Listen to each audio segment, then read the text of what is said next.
Law, Derrida and Frederick Schauer in conversation. The speaker of today's event is Dr. Professor Prasejit Biswas. Professor Prasejit Biswas needs no introduction at all. His philosophical thinking is groundbreaking. Dr. Biswas teaches philosophy at Northeastern Hill University. His area of interest includes phenomenology and continental philosophy, philosophy of mind, philosophy of tribes of Northeast India. He has about 15 years of professional experience in different aspects of educational institutional building, teaching and training, research and development. He received also Causal scholarship in USA. Besides this, many students have completed their master and PhD under his supervision. Thank you so much, sir, for coming and bestowing us with your presence. Before the talk of Prasejit, sir, let me give a brief context of his talk. Being a student of sociology, and since sociology of law has become my new area of interest, I am mostly familiar with the work of Habermas, Sunstein, Posner, and Sowell on the issues surrounding judicial activism and judicial restraint, or the literal versus interpretative positions. I'm also a bit familiar with the work of Derrida, and today we are going to talk two important thinkers, that is Derrida and Schauer. They are the very significant thinker as far as the understanding of law and justice is concerned. We live in a time where laws exert a direct impact on everyday lives.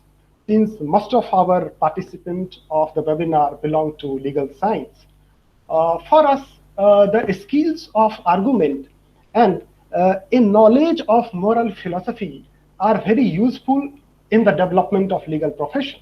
We can see many philosophers have become lawyers and judges. We have a whole field of jurisprudence for that matter.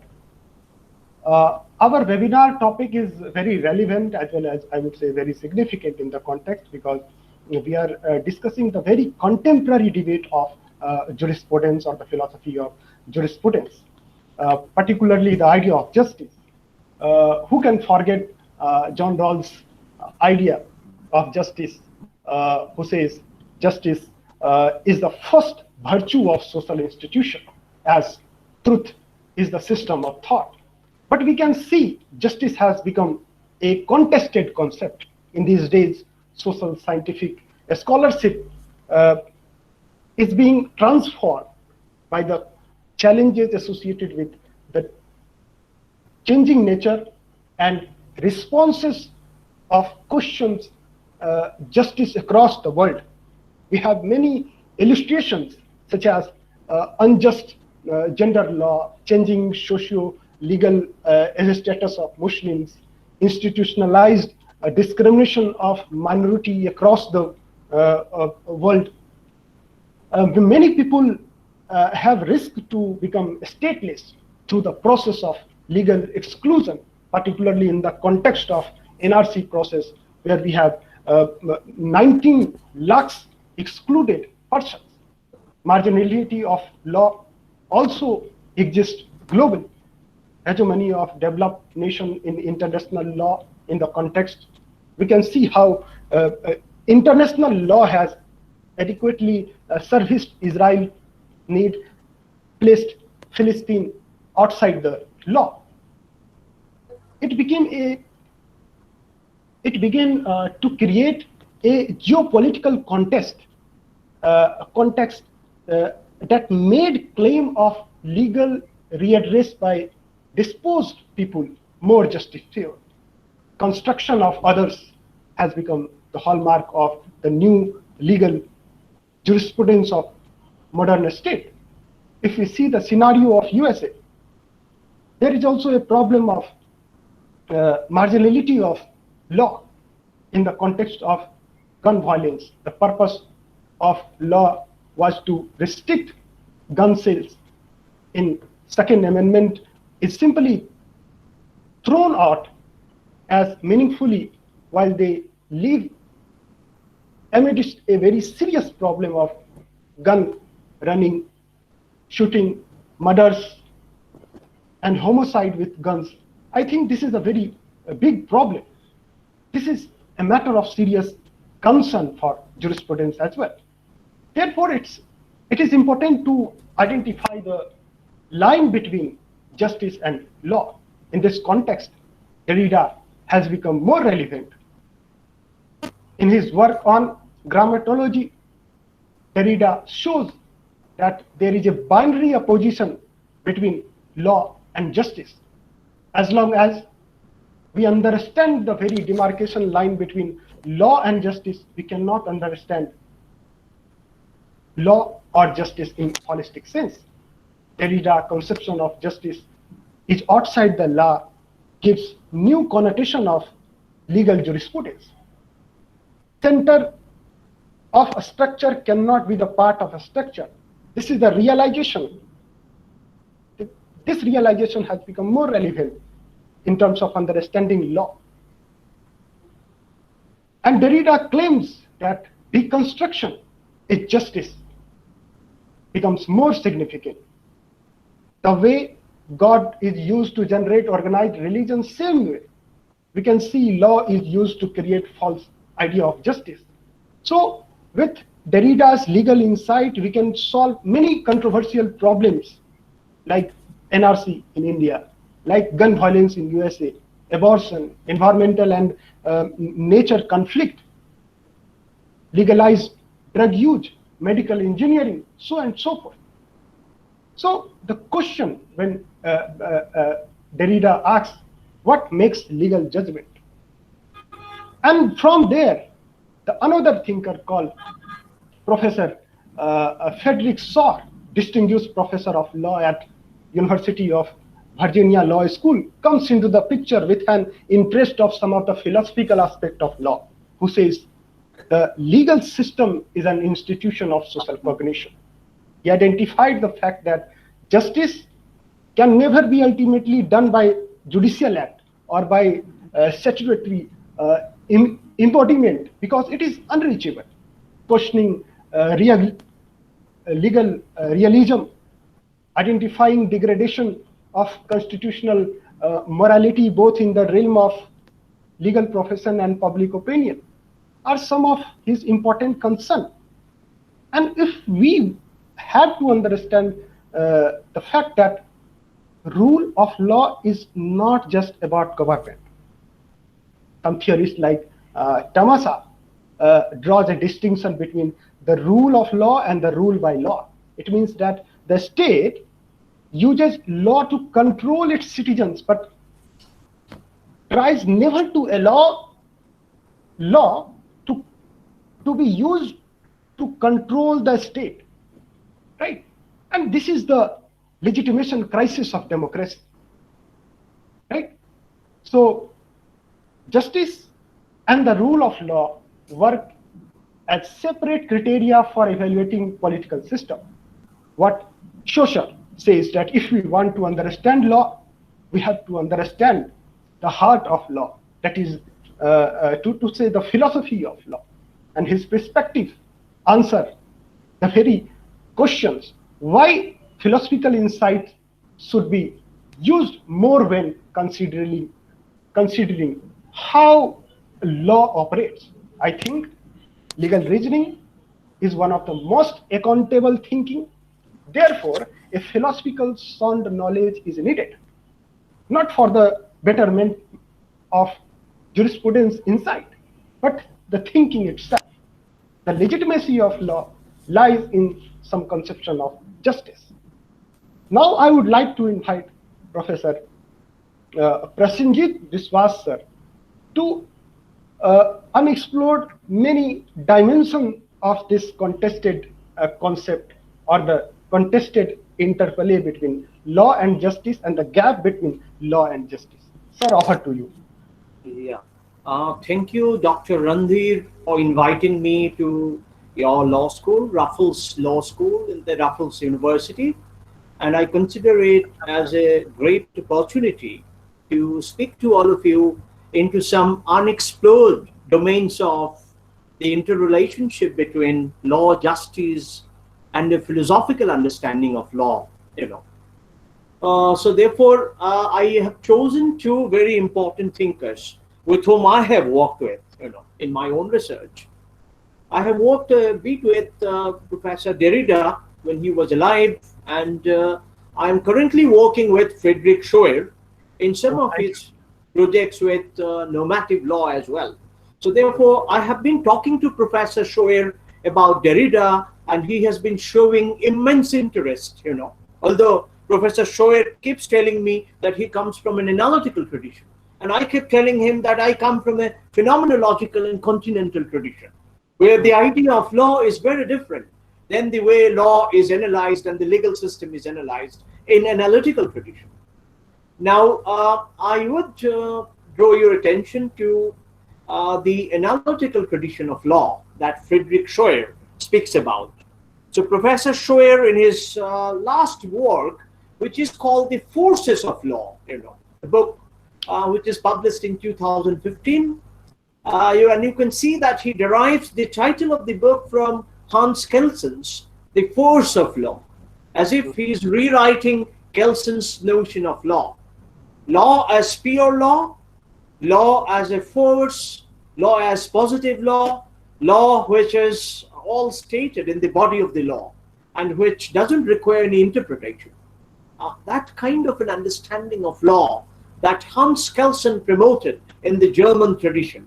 Frederick Schauer had revised that notion of understanding the law, and by revising, he has found out that the force of law lies in the normativity of law. By normativity, he means that which is like a moral ought. Law is no longer a statement about how one should understand whether a particular right or a particular principle of law is followed. But the case of law is to understand the case of how the very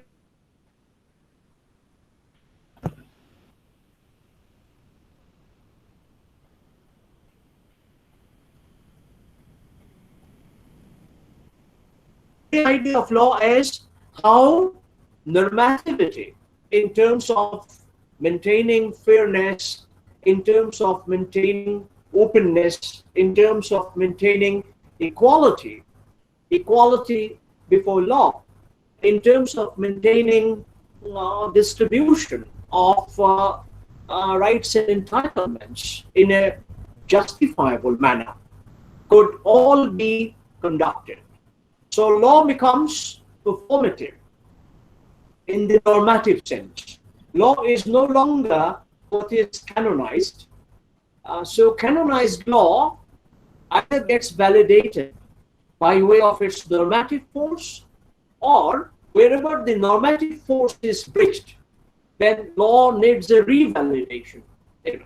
So therefore, the relationship between law and normativity depends on the practical context of life, Frederick Schauer would say, and these contexts of practical life emerge out of various types of human necessities, most important of which is how does one redress the grievances of one who has suffered injustice or one who has suffered a certain kind of atrocity, violence, discrimination, deprivation, and the like.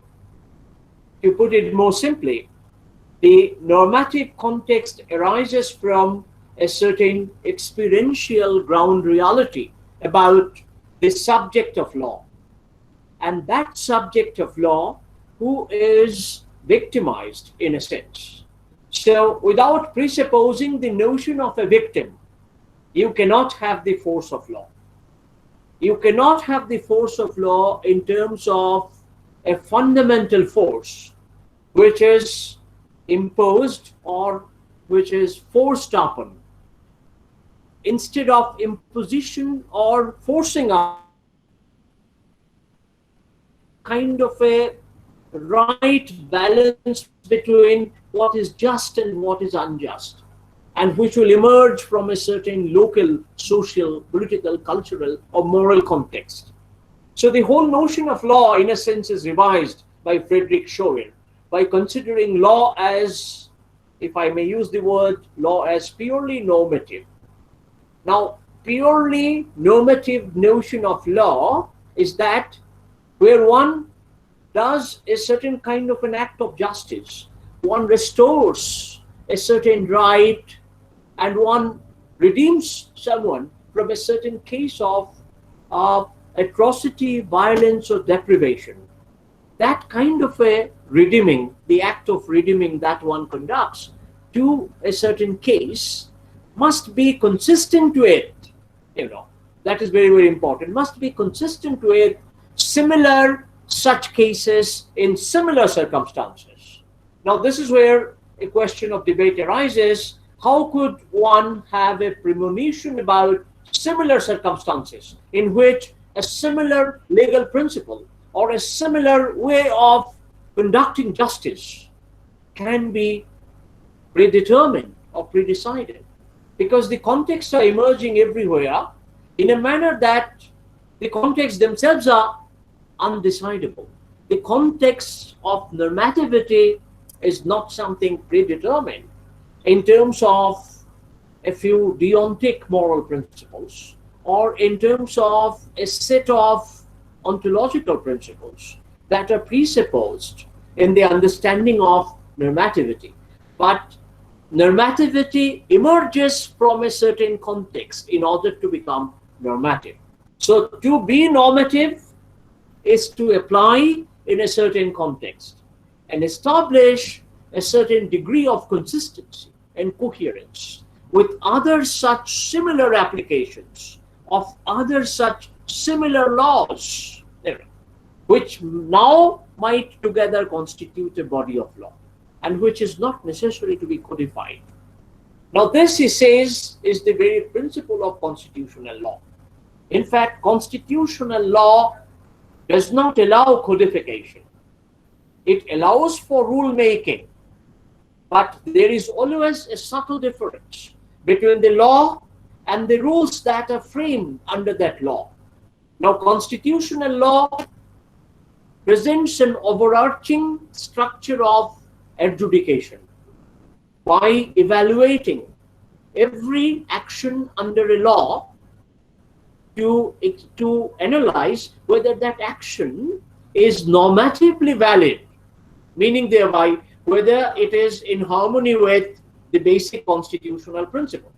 But at the same time, constitutional principles can all be not written, can all be not codified, can all be not defined. Why? Because there must be sufficient openness to the constitutional principle in order to all the time add something new to the constitutional principles. And that is Frederick Schauer's understanding, basic argument of normativity. If I sum it up, in a very few words. So again, to put it very simply, for the sake of simplification, law which is just is normatively just.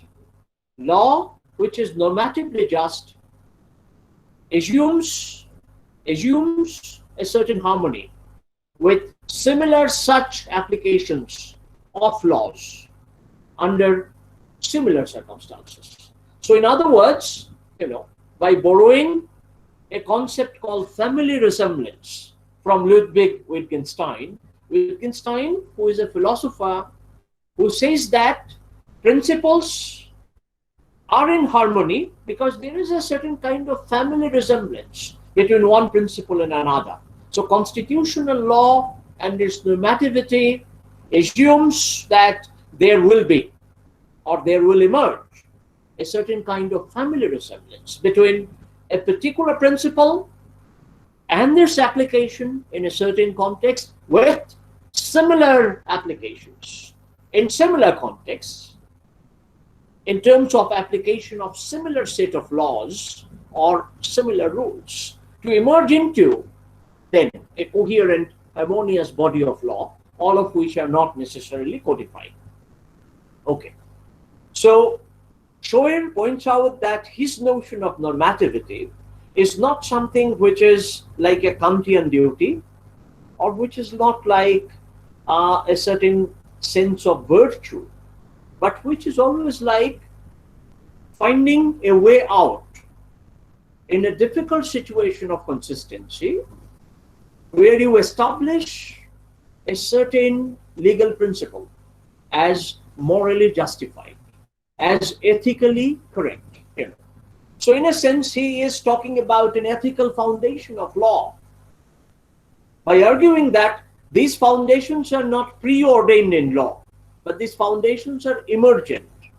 They are not pre-given, they are not predetermined, they are not pre-decided, but these foundations emerge all the time, and you are always able to capture these new foundations by way of application of constitutional principles. Okay, this is just by way of an introduction.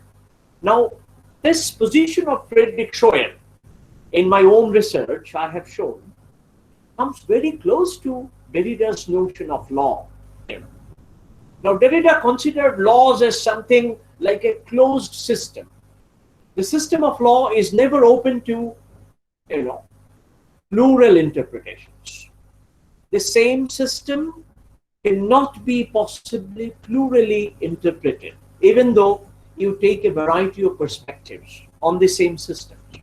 Depending on the position and the perspective of an interpreter, the system of law is supposed to be interpreted in divergent plural ways, without determining which one of the many interpretations is the ultimate and the most correct. So you have to suspend this sense of finality from interpretations, which legal system will never do, because legal system would look for a closure. Closure is the ultimate. After arguing and counter-arguing, after taking into account certain premises and what follows from those premises in a deductive sense. And therefore, there's a kind of a overarching, there's a kind of a overriding hypothetico-deductive application of laws, if we consider laws as a system, Derrida would say. So laws are something systemic. They form a closed system, well knit, well ordered, well defined, giving a finality to a certain interpretation. Now Derrida rejects this idea of law. He says that law has to be open to all the time, a new imperative, a new call for justice, a call for justice which probably cannot be mitigated within the closed system of law. So in a sense, he posits justice as something transcendental to law. Justice is not something which emerges from law, but justice remains transcendental, something beyond the capture of law.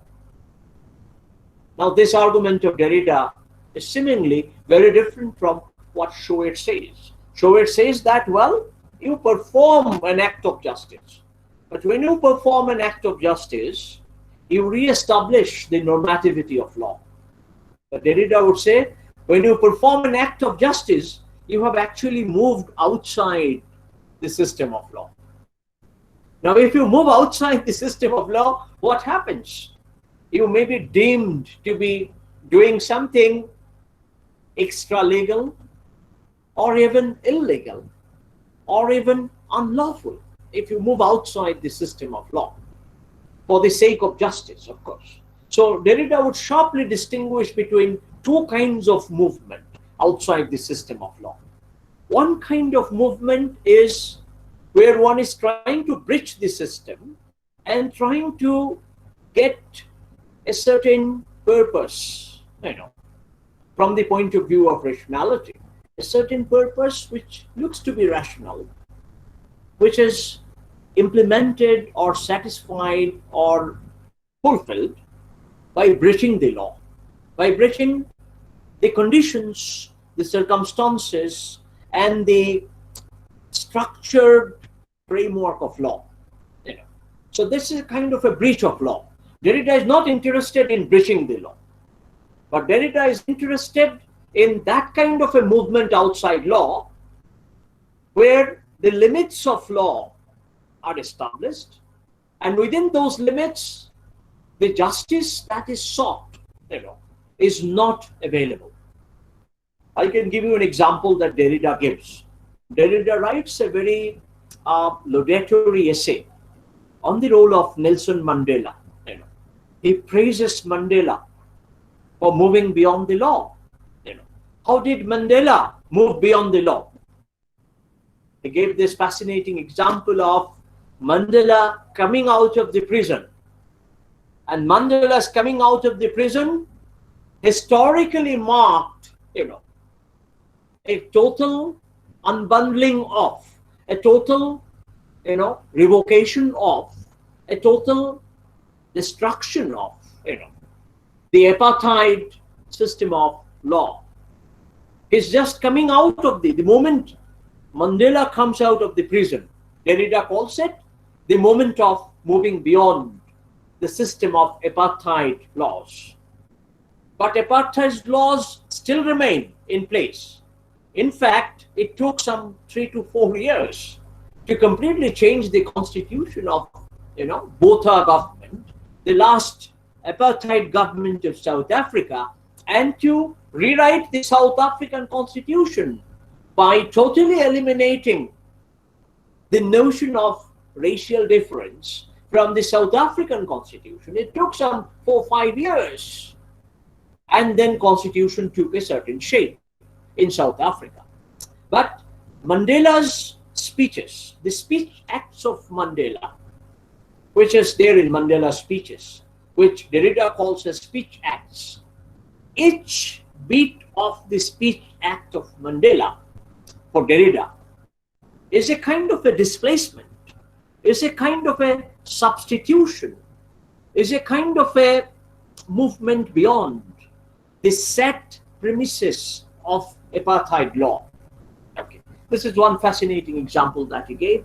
What justice means, considering everyone as racially equal, and considering that racial discrimination is criminal offense, is something which was debarred.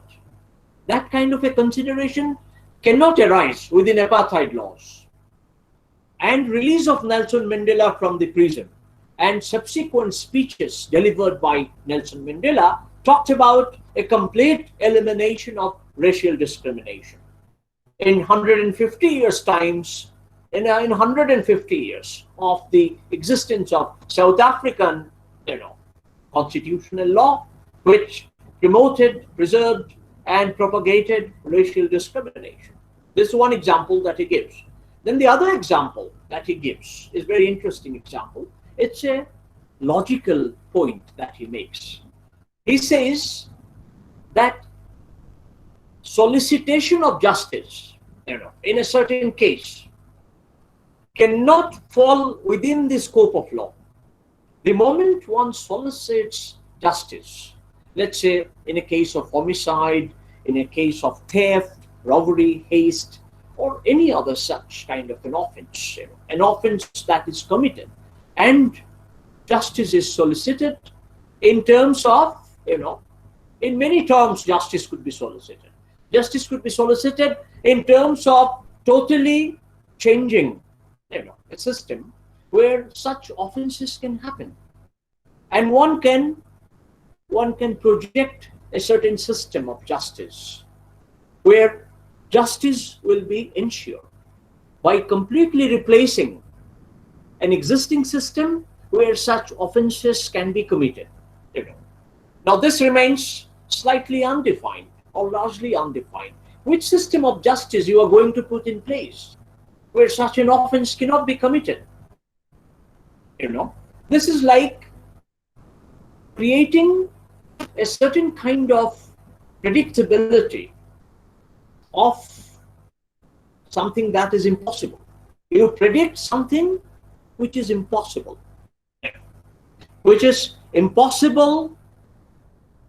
in a new system of justice, but which is possible in the present system of justice. In the present system of justice, an offense as a crime is possible.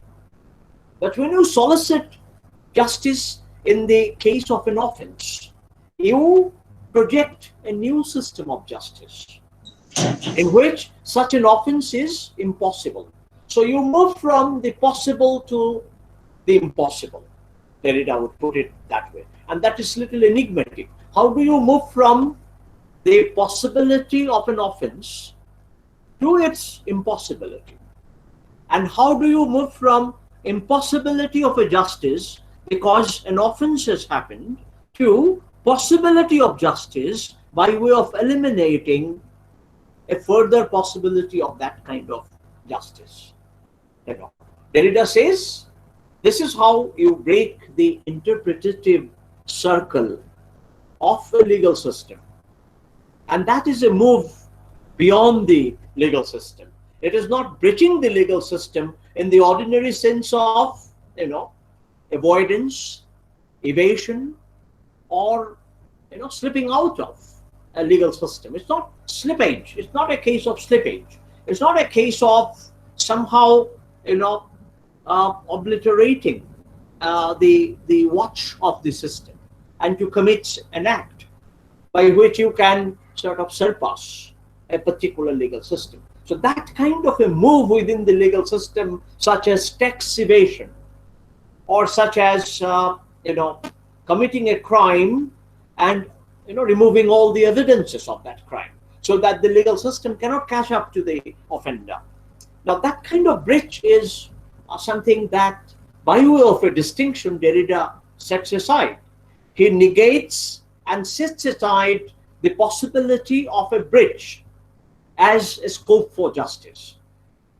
A breach is never a facilitator of justice. A breach can never actualize the spirit of justice. A move beyond the system of law, in which the closed system of interpretation of law cannot establish a case for justice, a case for justice, instead of a mere case of redeeming or redressing, as it happens in the case of the legal system, existing legal system, and to go beyond it to establish a case of justice by way of projecting a new system of law, which is yet to come, which has not yet come, which is yet to come. So in a sense, in future, Derrida is simply arguing, in future, you would have a better system of justice than what you currently have based on your present system of law. Now, this is something very optimistic, I must say. And it's an optimistic move beyond the present system of law. Now, this move is, this kind of a move, within the body of law, is a strategic movement. Derrida calls it a strategic movement, a move to transcend. One who is interpreting and seeking justice is also simultaneously transcending the system of law. Now, who transcends the system of law? One who is seeking justice, the agency of a human subject who solicits justice, transcends the system of law. So that way, there are actors, a set of actors who can always move beyond the system of law, Derrida would say. Now here comes this important point back again. I mean, this is how one can sum up Derrida's notion of justice. The justice never falls within the system of law, because the closed logic of that system does not allow justice. You have to break that logic and move ahead, then you get the justice. Okay. To put it in a very simplified manner, I'll get into the nitty-gritties of how deconstruction comes into play. There is another question, whether Derrida is arguing for a deconstructive system of justice. That is a question that we will take up a little later. But at this point, when Derrida is talking about certain actors who can seek justice, that actually brings back the whole system of a certain kind of a demarcation problem. It brings in a demarcation problem in jurisprudence. Those of you who have understood, I'm sure you have all understood jurisprudence quite well, being students and teachers of law, researchers of law. Now in jurisprudence, you have this very interesting concept of to limitation, let's say. Every law determines a certain limitation. The principle of limitation actually determines the jurisdiction of a certain kind of law. So in the positive system of law, you have an overwhelming notion of limitation. You have an overwhelming idea of jurisdiction. And you cannot really cross those Lakshman Rekha of limitation and jurisdiction. These are fundamental principles in positive laws. And these principles are somewhat institutional, you can say, and somewhat they are part of the very framing of law. The very framework assigns a certain limitation, and the institutional implementation of that framework talks about a certain jurisdiction. You cannot cross that jurisdiction. So apparently, the critics would point out that this kind of a demarcation of the sphere of law divides the domain of application of law into that which falls within jurisdiction and that which does not fall within jurisdiction. Now this is something very interesting. This is a kind of a divide which the philosopher and legal thinker Brian Later, Brian Later is an Oxford professor. Brian has published an article in March, in the Oxford Journal of Legal Studies, 2020. Brian published this article. It's called Demarcation Problem in Jurisprudence.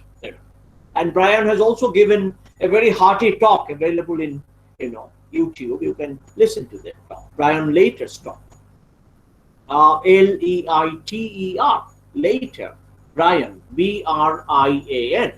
Brian Later, who talks about this demarcation problem. Now, Frederick Schauer refers to Brian Later's work. Very interesting. And he draws this interesting conclusion that why does one have to have a very fixed, mapped out sphere of jurisdiction? Why do you map out a sphere of jurisdiction in a manner of limiting an application of law? And if your application is so limited, isn't it that its normative force is very little, very much reduced within that sphere of jurisdiction? So what is the way out then? How does one really think of law which does not specify its jurisdiction? Becomes an important question. Here, Schauer would argue that in a normative sense, laws, going by their internal normative force, laws must apply, always, irrespective of a defined jurisdiction. In a sense, it should apply going an extra mile beyond its jurisdiction. So if you have Motor Vehicle Act at this moment, you have a new changed Motor Vehicle Act. I'm just giving this example just as a part of my talk. Going by the present Motor Vehicle Act, if you commit an accident, the kind of punishment and the penalty that you have to pay is much higher than the earlier Motor Vehicle Act. Now, what they have done is that they have extended, the level of penalty. And when they extend the level of penalty, they have included, many other cases which were not earlier included in the scope of the motor vehicle. Light LMV, lighter motor vehicle, are also included in the same Motor Vehicle Act. in terms of fixing a certain level of penalty. Now, this is of course very functional way of extending jurisdiction. I'm just giving you an example. But Schauer is not talking about a functional way of extending jurisdiction, but probably he is talking about certain kind of laws, which can operate at a more global scale or at a more global level, maybe at the international level or at the level of the multilateral agencies. Certain laws which are relevant in India, for example, protection of farmers from exploitation by the corporate, whether that kind of law should apply where even corporate sectors such as Monsanto is working, let's say in Latin America, whether a certain kind of a protectionist measure by law for the farmers should apply across the board to protect the interests of farmers, going beyond a certain national jurisdiction or even going beyond just the jurisdiction of the farming sector, going beyond the jurisdiction and the limits of the farming sector, whether such a law can also be applied in an industrial sector, where you protect the interests of smaller industrialists from exploitation by larger corporate. Whether a similar legal framework, or even without thinking of a similar legal framework, whether the same laws can be extended now, let's say, to certain other corporate areas of production or corporate industries, is a question that could be considered. And for Frederick Schauer, laws should be such that it should be extendable from agriculture to industry, from industry to the service sector, from service sector to the entire society. And then only the internal normative force of law is properly extended. Now, this is something little abstract, a kind of abstraction. And he calls it an abstraction which is based on, a process of creating a larger consent. You create a larger consenting mechanism, a larger consensual framework, instead of a smaller, demarcated, dissensual framework. So you create a larger area of consensus by framing a law which moves beyond its immediate jurisdiction and goes to certain other areas as well to mitigate the cause of justice. So that's how the normative force of law can be extended beyond its jurisdiction. Frederick Schauer has argued.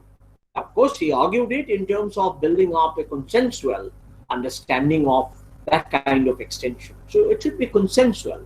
Now, consensual between whom? Of course, he would say participants and co-participants of a democracy. It's a kind of an extension of the democratic sense of consensus through the body of law. Now this is again a kind of a deliberative process. There could be deliberations, debates, conversations to arrive at a certain kind of a consensus in the interest of expanding the scope of justice. You can expand the scope of justice by extending the normative force of a piece of law beyond its immediate jurisdiction. Frederick Schauer's very interesting argument. And this is what he calls as forces in plural. So this is what forces, instead of Hans Kelsen's force, you have forces. So you have normative forces to extend the scope of law. Frederick Schauer's argument. Now this is something, by which you can see the flow of the argument. This is like a movement beyond, which Derrida also has argued. Derrida has also argued about a certain kind of performance of justice, which Frederick Schauer has also argued about, a certain performance of justice by removing these limits of jurisdiction. So in terms of positive law, how do we remove this idea of jurisdiction? Remains still a question, because that needs to be worked out on the ground. And Frederick Schauer does not provide us a kind of a ready-made formula for working out how you cross over these, boundaries and jurisdictions that are drawn around the legal principles. So therefore, Frederick Schauer's notion of expansion of a consensual process, is something that needs to be worked out between the participants in a democracy. Of course, it presumes that it's a democratic political order in which such an expansion of justice is possible. Without a democratic political order, such an expansion of justice is not possible. If it is something like, a certain kind of a cronyism, which is operating in the name of democracy, or it's a certain kind of oligarchy, or even a certain kind of a strict bipartisanism, a strict bipartisan norm, for example, which is not the case in America. In America, you have multi-party system, even now. So you don't have a strict bipartisan system. Now, if it is a strict bipartisan system, a bipartisan consensus can be arrived at in expanding the federal laws, to the level of the states. And while expanding these federal laws to the level of the state, the concerned state may not be at all taken into account. It is between the party A and the party B. If there is a bipartisan consensus, then it is possible to expand the jurisdiction or to move beyond the immediate jurisdiction. But the political processes involved in a democratic consensus, probably, is a kind of a multi-level, multi-agent negotiation. And this multi-level and multi-agent negotiation is a difficult process of interpretation, a difficult process of building up a trust-based dialogue. Now, Professor Frederick Schauer talks about a trust-based dialogue in which multi-party dialogue is possible, multi-party conversation is possible, provided you have many parties. You may have local parties, which may add a different dimension to the whole dialogue by bringing in a local context. Okay, let me give you an example that Frederick Schauer has just talked about. He has not written about the expansion of oil and gas pipeline in Dakota province of America. The laws in Dakota doesn't allow expansion of the gas pipeline to Dakota, but federal laws allow expansion of gas pipeline to Dakota. And there is a direct conflict here between the laws of the Dakota province and the federal laws. Now, this can be arbitrated, resolved, negotiated between various parties, the indigenous communities who occupy that land in Dakota province, whether they would agree to expansion of the gas pipeline to their province, whether they will be party to that kind of consensus, is an important question. And we have seen recently protest against Adani's coal mine in Tasmania province of Australia, where indigenous groups forced Adani to close down the mines in Tasmania because they didn't want lifting of their minerals from below their soil. Now, Tasmanian laws in Australia allows the Tasmanian indigenous community to claim ownership, social and community ownership over their natural resources. While Australian national laws, the parliament gave license to Adani to go for mining in Tasmania region, while Tasmanian local laws do not allow that kind of permission that could be given to Adani. Now, going by Frederick Schauer's framework, how does one resolve that kind of conflict? One resolves it by way of arriving at a consensus. The consensus may go against the interest of the corporate. It can go against the interest of the bigger parties. But whatever the consensus says, that has to be part of the normative framework of law. the law must incorporate what has been arrived at by way of a consensus. Whenever there is a conflict between one law and another, or whenever there is a conflict of principle between one kind of practice and another kind of practice. And in the body of law, you have these layered conflicts all the time. And these layered conflicts need a kind of a broader trust-based conversation. Now, for Dr. Randir specifically, a trust-based conversation is different from Habermasian idea of consensus. Because in the Habermasian idea of consensus, it is the force of better reasoning, that prevails over. Now here there is no question of which reasoning is to be adjudged as better or the best. But it is a question of reasoning together and then probably arriving at a certain understanding, a probable understanding. And a probabilistic understanding is what Frederick Schauer is arguing about. He is not arguing about a deterministic understanding. He is arguing about a probabilistic understanding of law. In a latest paper, which is available in SSRN repository, Professor Schauer, I will quote from Professor Schauer here, he would say, he puts it very interestingly.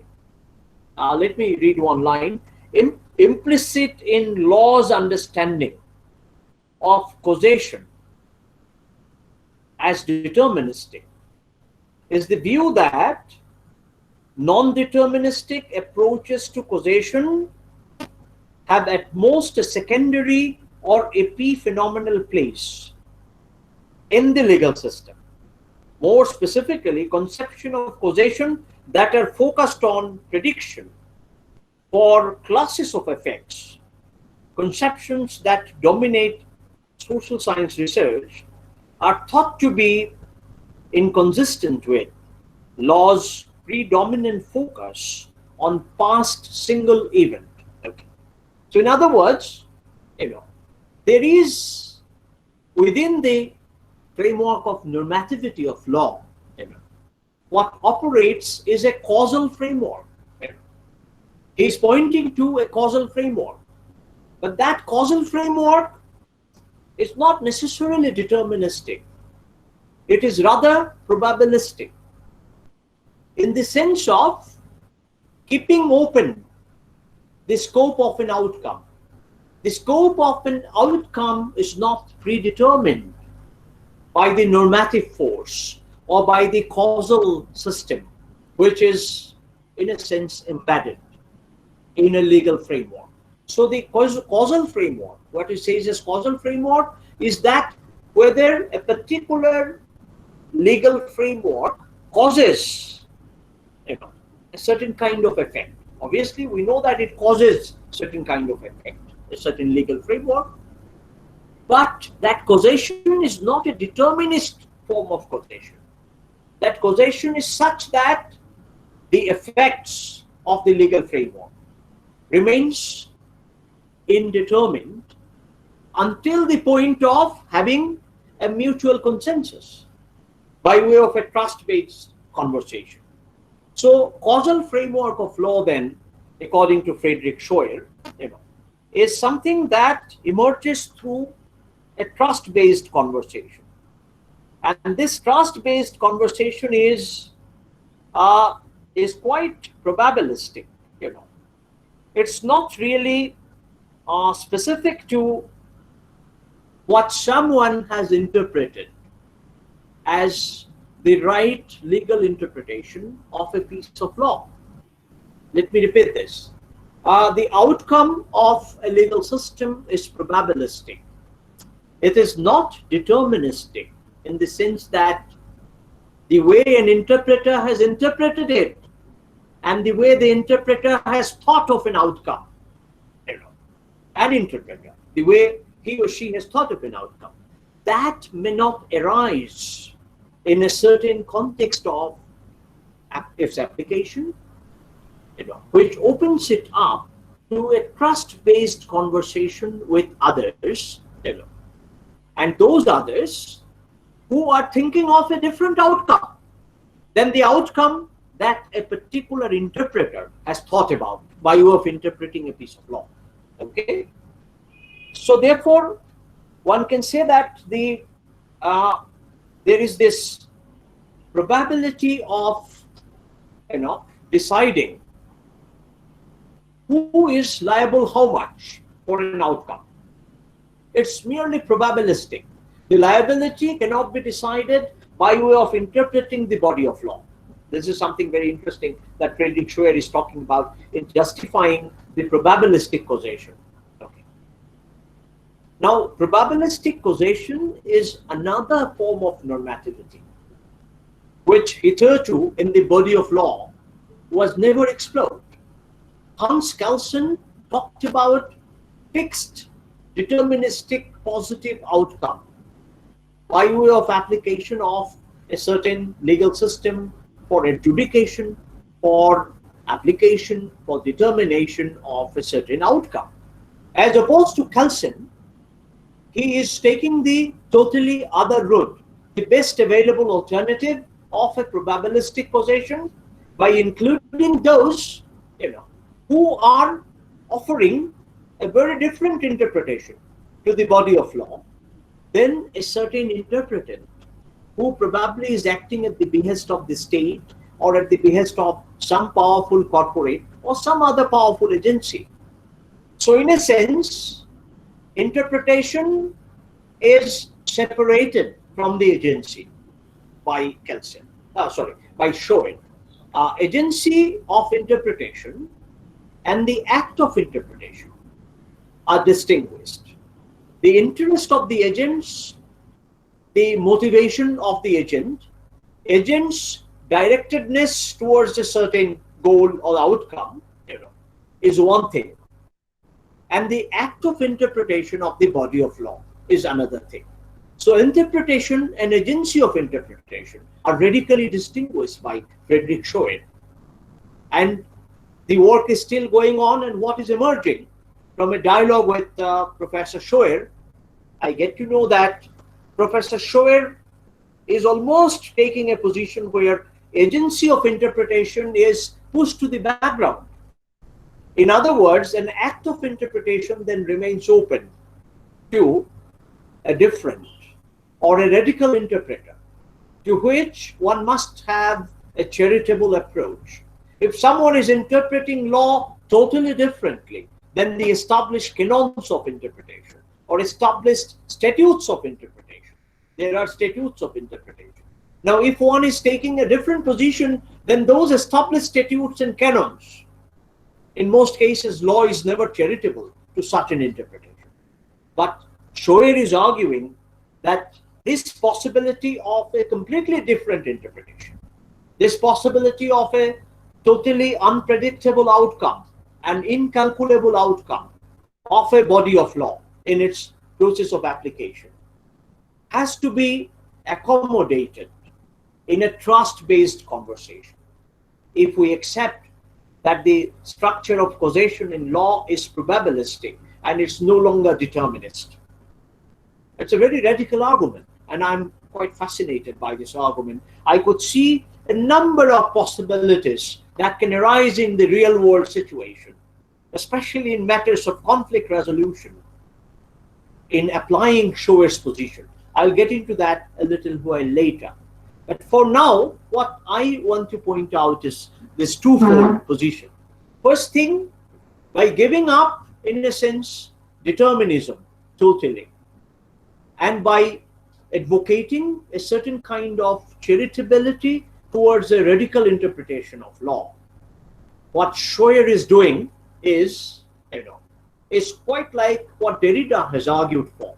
Derrida has argued not only for a different interpretation, but Derrida has argued for a move beyond the scope of law, by way of an act of interpretation and by way of probably reformulating laws, by moving beyond the scope of the present law and by projecting a different set of laws to be formulated, to be emergent, and which is yet to come, in a context of in a context of addressing the question of justice. So therefore, there is a certain kind of a methodological shift here, and the methodological shift is very, very important here. The shift is from a schematic interpretation of law to an interpretation that looks toward an alternative position or a radically different position, which takes us beyond the scope of what is being described or what is being interpreted in a body of law. So therefore, it's a move beyond law. Now, Derrida calls it deconstruction of law. It's a certain kind of deconstruction of law. And he puts it this way, that Randir is quoted very nicely, that deconstruction is justice, and therefore justice is undeconstructible, Derrida says. Derrida puts up his famous formulation about justice in terms of justice as undeconstructible. Why justice is undeconstructible is something that one probably needs to understand in a little better way. Justice is undeconstructible because one is not looking for justice for oneself, but it is necessarily justice for the other, one who is radically different than me, one who is not me, and one whose otherness cannot be reduced to sameness of mind, or one whose otherness cannot be converted to my own terms of understanding who is the other. An irreducible exterior other, an other whose otherness is radical, whose otherness cannot be reduced to sameness in any manner. Justice is for that kind of other. Justice is not for someone who falls in my category, and I seek justice for him or her.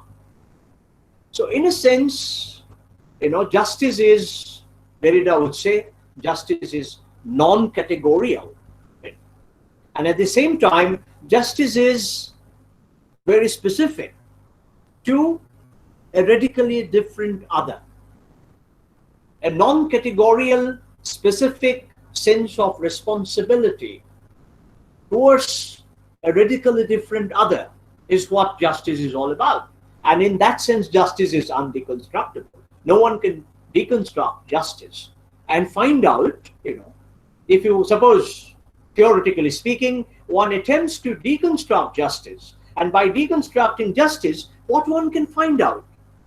One probably can find out, if one can find out a certain kind of an interest behind a certain procedure of justice, or a certain outcome of justice, then that kind of justice is reducible to those interests. Now, if justice is reducible to certain interests, certain patterns, certain pre-given, ideas about justice, then that kind of justice is not enough of a justice. It's just a kind of an initial condition for justice. One begins with an interest for doing justice. And if justice is reducible to those interests by which one seeks justice, then that justice is just tied to its initial condition. That justice has not reached its, ultimate possibility. So one has to move towards an ultimate possibility, in a theoretical sense. Whether one would reach to that ultimate possibility or not, or one would remain at a stage which is penultimate and not ultimate. Derrida talks a lot about penultimacy of justice. As one sets up a goal of an ultimate interest of justice, one reaches up to the penultimate, a step before reaching the ultimate position of justice. If one can reach a step before the ultimate position of justice, that's the penultimate position of justice. And Derrida talks about a kind of a impossibility of appropriating the conditions of justice. The conditions of justice can never be fully, systematized, fully formulated, or fully appropriated. So the conditions of justice remain inappropriable. And because it remains inappropriable, so the ultimate length of justice cannot be traversed too. One stops at the penultimate, and there is this subtle gap between the penultimate and the ultimate here. Very interesting linguistic play, And this is where the body of law, Derrida would say, opens itself up, let's say. 99% the body of law opens itself up to the call of justice, retaining 1% as the secret, that is held up. Secret that is held back, The secret of law is held back while one responds to the call of justice. And one reaches up to the penultimate level of justice and steps before reaching the ultimate. Derrida calls it the secret of law. And this is something that arises from Jewish theology. In the Jewish theology, you have this negative theology of God. And the negative theology of God is something like the God arrives, God arrives before he actually arrives. You can see the God, you can feel the God, you can know the God before the God has actually arrived. So there is this temporal gap between arrival of God and the knowledge of God. This is from Jewish theology. And Derrida beautifully brings it into the notion of the ultimate question of justice or ultimate level of justice by falling short by a step, as if you take a step behind or a step back from the ultimate point of justice. If you take a step back from the ultimate point of justice, then you are actually in the performance of justice. If you have taken the full shot of justice, if you have traversed the whole length, then it is like the point of arrival of God. But God has to arrive before God actually arrives. So justice has to arrive before justice is actually arrived at. That's the argument. Before justice is actually arrived at, justice has to be realized. Justice has to be aligned to a sense of responsibility to the other. So there is a certain alignment towards justice. And this alignment towards justice, in the sense of being responsible to the other and to the radically other, is this other-oriented character of justice. Derrida calls it, this is the other-oriented character of justice, where the self is extroverted. The seekers of justice, are extroverted. They are not introverted. In a system of law, the seeker of justice is part of the system. The one who seeks justice has to seek it within what justice can govern, within what justice can give out. But here, justice is like a gift in Derridian framework. Justice is gift of justice. And a gift cannot be pre-decided. The very nature of gift is such, very interesting concept that Derrida is using from Jewish theology. A gift is always something that is like a known unknown. You know that it's a gift. But what is there in the gift is a known unknown. If you know it beforehand, then it is no longer a gift. It becomes a certain kind of exchange. So justice is like a kind of a gift. The gift of justice arises before one actually arrives at justice. So the gift of justice is to be realized not in the self, but in this relationality with the radical other, where one's responsibility towards the other is absolute. So an absolute sense of responsibility towards the other opens up this gift of justice. And this gift of justice make justice arrive before it actually arrives, which is the penultimacy of the case of justice, as Derrida calls it. Now, Derrida says that this is not at all legal or political, but this is entirely poetic, if you like, following a metaphor, extracting a metaphor from German philosopher Martin Heidegger. Derrida would call it as poetic. Now, the word poetic arises from Aristotle's notion of poiesis. So, justice is poiesis, Derrida would say. Now, poiesis means something that is entirely new, created. It is created as something new, out of nothing.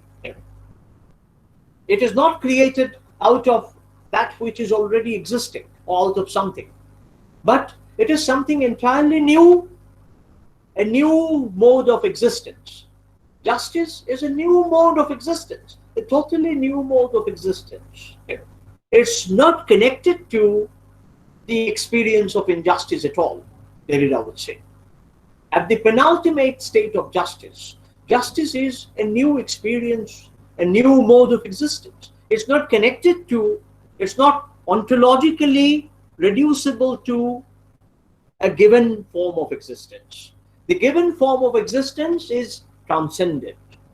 It is reordered, recaptured, reconceptualized, and redetermined. It's a redetermination of my relationship with the other, with the radical other, in the penultimate state of justice.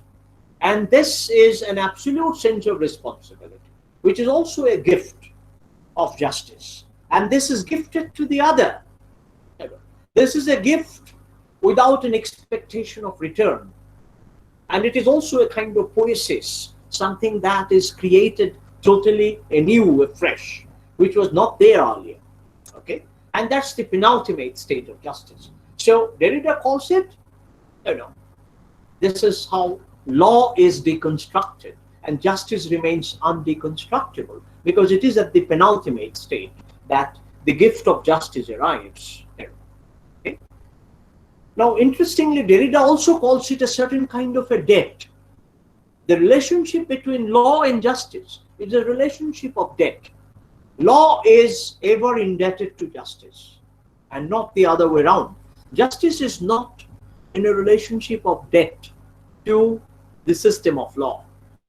But what we think is that, well, I'm indebted. When I write a writ petition, I will say, I'm obligated if you accept my prayer. I show my debt to the system of law.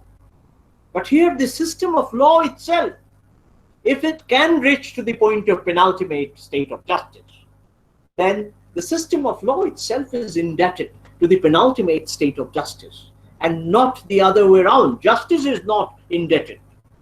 So justice is always in excess, a surplus, over the system of law. And that is how Derrida considers justice as something as a supplementary. Justice is the dangerous supplement. You have quoted Randir of grammatology. There, Derrida argued that writing is a supplement, the most dangerous supplement, writing. If you have written something, that does not ensure a permanent inscription, but that merely shows how an inscription creates a space of difference, Derrida is arguing. So, justice in that sense is in this space of difference. And in that space of difference, the relationship between the seeker of justice and the commitment to the other is an absolute commitment. Derrida calls it an absolute singularity of justice. Justice is no longer deconstructible into a plurality now between one who seeks justice and one who gets justice. But justice is entirely this experience of singularity, of an absolute sense of responsibility towards the other. And if one can perform that absolute sense of responsibility towards the other, then one is performing justice. Now, this is something which is, again, quite beyond what Frederick Schauer is saying. So I wanted to link up Frederick Schauer and Derrida, all the time. And I have argued in a paper where I bring Schauer and Derrida together that justice opens up even Frederick Schauer's notion of justice in terms of a certain kind of a building up of a trust-based consensus, opens up a certain kind of a charitability towards the other. And charitability towards the other is a certain kind of an other-directedness. It's an other-directed goal, if you like, in the moral sense. So justice assumes a certain moral plank of other-directedness, an absolute unconditional directedness in terms of responsibility towards the other. And this is something that empathy, makes us do. How do you do that? You do it on the basis of an infinite empathy for the other. Now, that sense of infinite empathy can create the possibility of a trust-based conversation, which should expand the normativity, the force of normativity embedded in the system of law. And that can lead you to the penultimate state of justice. I would see a certain kind of a bridging here between Frederick Schauer and Derrida. Of course, this article is going to come maybe next year, but if you all like, I will share a preliminary draft with all of you. That's also possible. And this kind of a bridging up between a democratic consensus, justice as a goal of democratic consensus, as it arises in Schauer, and justice as a gift, and justice as a debt, as in Derrida, actually removes this barrier between law and justice, removes this barrier between one who gives justice and one who seeks justice. And it actually blurs the two sides of the institution of justice. And if we can blur, if we can mesh up, the two sides of the institution of justice, and if they can come to a horizontal sense of relationality, to a horizontal sense of commitment, to a horizontal kind of a trust-based conversation, then it will be possible to establish a normative framework of justice, which will not be the same as the current framework, and which will probably be a move ahead of the current framework, and which is sort of yet to come, as Derrida calls it, which is not available at hand, but which is going to emerge in the due course and the due process. Okay. Now, as Randhir has also mentioned about certain kinds of adjudication and the problems of justice at this moment, the problem of statelessness, as it is happening in various parts of India, as there is an emergence of a certain kind of surveillance, a certain kind of profiling, and by way of surveillance and profiling, a certain kind of exclusion from the scope of justice, which is a certain kind of an enforcement. It's an enforcement of exclusion. As opposed to an enforcement of exclusion, what could be done is a certain kind of deconstruction to show that this kind of exclusion, that a particular system of law creates, that outcome of exclusion itself is not part of the original intent of law. It is violation of the very intent of law to really create that kind of exclusion. So law should be deconstructed to really uncover the whole methodology of exclusion, which will itself be shown as inconsistent with moral, ethical, and political principles. So we need to deconstruct laws more and more in order to arrive at the gift of justice.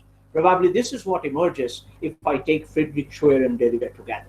So Randhir, with these words, I will close for now, and it's open for any conversation. Yeah, I'm ready for a conversation. Okay. Thank you so much, sir. You gave a very insightful understanding of both Derrida at the one hand and Shaw on the other hand. And both these thinkers are very significant. Their thoughts are very significant and have very immense value. And their motives of responsibility, openness, uh, betterment, and justice are commendable in that sense. So now I would like to invite questions. So, guys, if you have any questions, you can directly ask.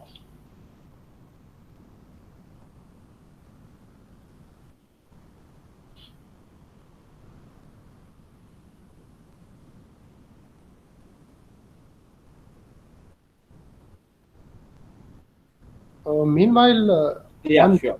YouTube, somebody texted me, like, Yes. do you understand the law as a coercive force, or as Chaucer does that coercion is not essential of law, right? Yeah, so I will take one to the interpretation of the notion of originary violence Mhm. that is at the origin of law. Law assumes enforcement right at its origin. So law assumes a certain kind of originary violence, as Walter Benjamin will talk about, the originary violence of law. And Derrida would talk about that the institution of law or laws are based on that originary violence. Whatever the originary violence intends to achieve is achieved through a set of institutions. Now, at what point originary violence is sublimated is a question. Originary violence is sublimated by wielding certain moral principles. And wielding of those moral principles are very, very important in order to make laws legitimate. So the question of legitimacy of law assumes a very, very significant portion of discussion in this debate between Derrida and Walter Benjamin. Benjamin would say that legal system cannot legitimize itself without committing an act of violence. And that act of violence could be in the name of redeeming the act of injustice or redeeming the offense.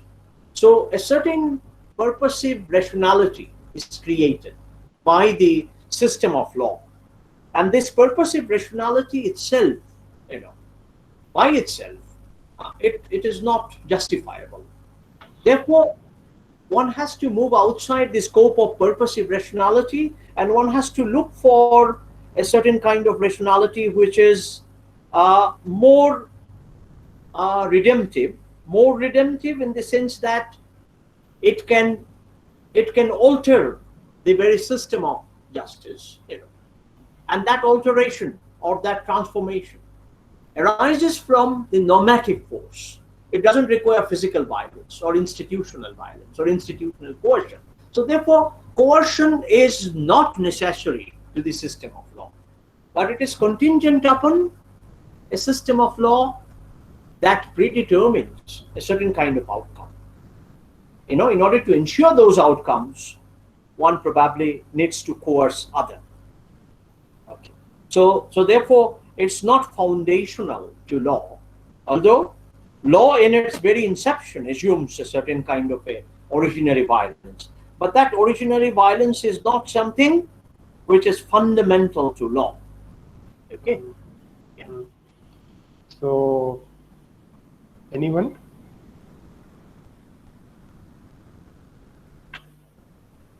Dr. Lucas, if you have anything to say.